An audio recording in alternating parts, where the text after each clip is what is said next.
So I was having dinner with my friend's rapist. My friend, I'm going to call her Yumi.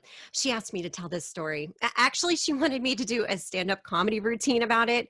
Uh, I don't feel coerced, and I do this and share this with full consent. In Japan, an unmarried woman over 25 is referred to as Christmas cake. They can't be sold after the 25th. My friend is 35, and people are still calling her Christmas cake, and for her, it's July. So she joined a raping app. I mean, a dating app. She went to dinner with a guy. She missed her last train home, and he ended up forcing himself upon her. Well, maybe force is too strong of a word because, well, he did buy her dinner. And the next day, he texts her, "Thanks for the great date last night." And she replied, "I feel sick about last night."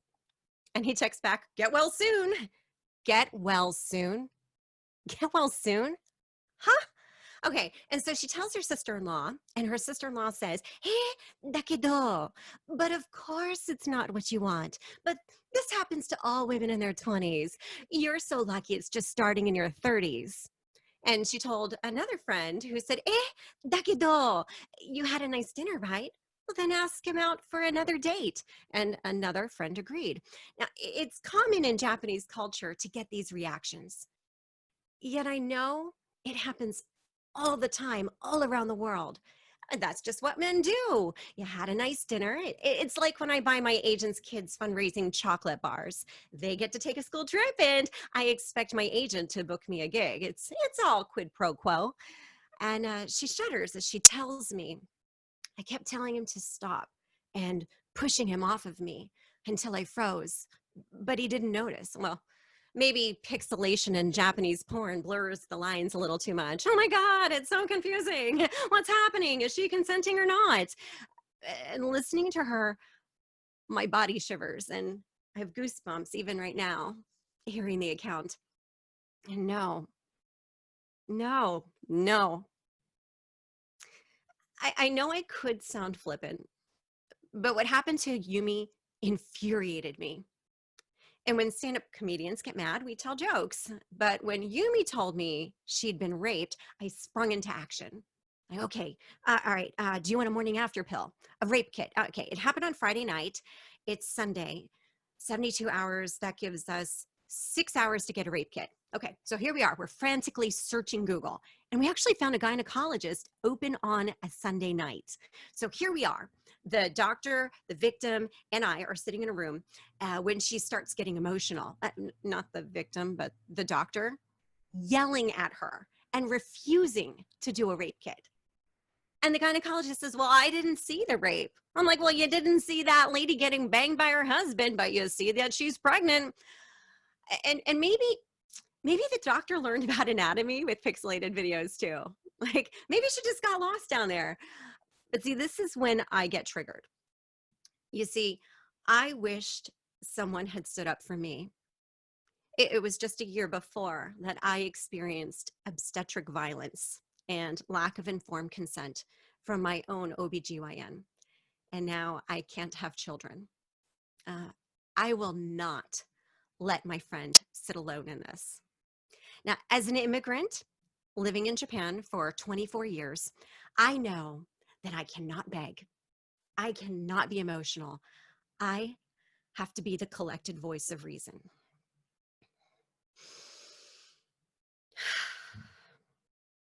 So I explained to the doctor. There was a huge news article recently about unreported and unconvicted rape cases in Japan, and sexual assault is often met with victim blaming and shogunai. Shogunai, that's just what happens when you go out alone with a man.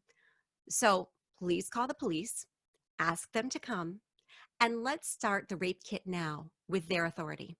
We will wait here. Thank you. And the police officers come. Well, actually, they sent two rookie female officers who can't answer any questions or actually receive any answers without checking in with their male superiors who are waiting outside the interrogation room. Okay, so here's the process. She makes a statement. They excuse themselves. "One moment, please." They go out, come back in. Shoom, shoom. Another statement. "One moment, please." Shoom, shoom. Statement. One moment, please. Shoom, shoom. These one moments make quite the statement. And we're both frustrated. And she is begging them, please, can I file an official report? And they denied her 3 times, which is 5 times less than she denied him. And they discouraged her. They said, if you file a report, everyone at your workplace will know you were raped. And the police do more for stolen property than they do for stolen virginity. Like, oh no, they stole your car. Oh, he stole your virginity. You like, and then in the middle of all this, her phone rings. It's him. It's Ken. He's calling. And she asked the police, do you want to interrogate him? And they say, oh, no, don't answer. Block his number. The police did nothing, which is exactly what she wished he did. And then Ken text, it's hot today. Be sure to drink lots of water. I'm like, who is this guy? Her rapist or her mother? He's the nicest rapist ever. Wow. He didn't get it. He really did not get it. And maybe this guy doesn't need the police. Maybe this guy needs to be re-educated. So I was having dinner with my friend's rapist.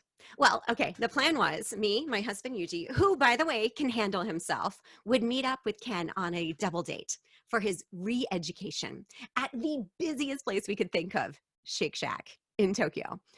We told him Yumi would join, but Yumi would actually be watching from a safe distance with full agency to call it off, leave, or join at any point. And so here we are. And I go up to greet him, big smile, shaking his hand. I mean, it is the hardest thing ever to shake the hand of the man who hurt my friend. And I tell him, oh, Yumi's told us to start without her. And I offered him a hot dog. He didn't want it. So while he was drinking beer, I'm like, now do you want the hot dog? How about now? How about now? How about now? He's like, no. I'm like, okay, Yuji, darling, would you like this hot dog? Yeah, sure. And he eats half of it. I'm like, oh, don't you want to finish it? Nah. Well, you don't have to finish it. I'm not going to shove it down your throat. And I went on long enough about this hot dog that Ken finally snapped. And he's like, will you shut up about this hot dog?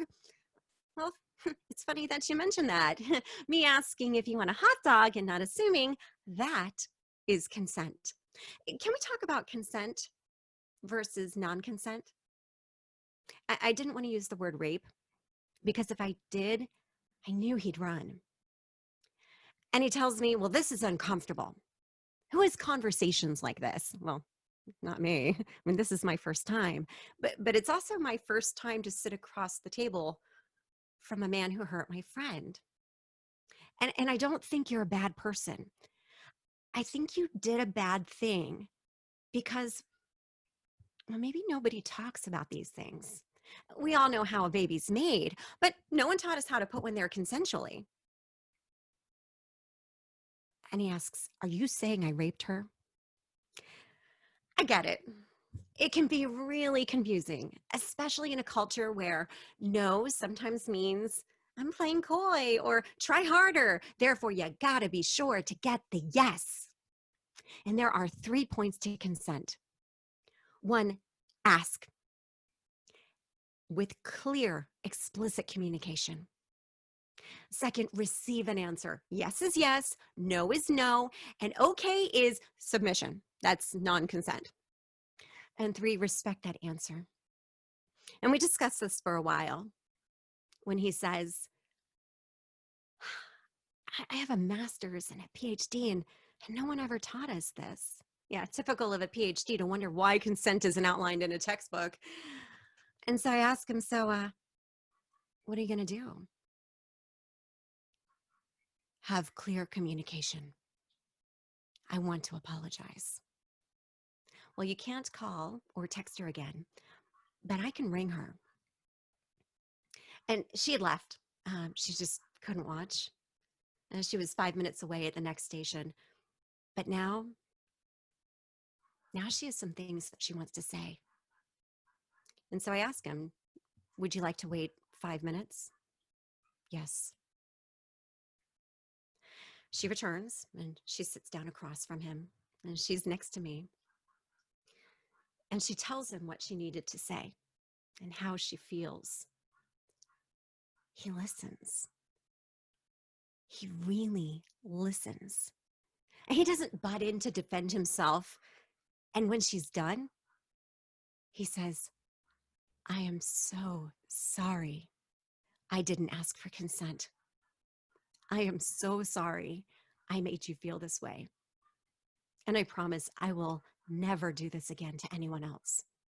I will be clear with communication, ask, and receive the answer, and respect it. I am so sorry. And I felt it was important to tell her, now that he has said what he needed to say, you can say what you need to say, and you don't have to accept his apology. And she says, I heard him. And that was closure for her. Her first step towards healing.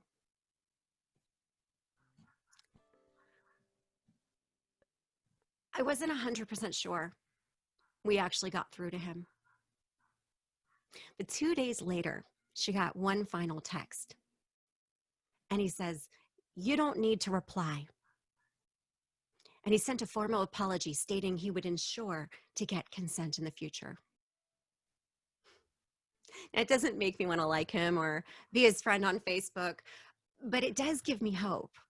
And I'm not advocating for everyone to re-educate their friend's rapist.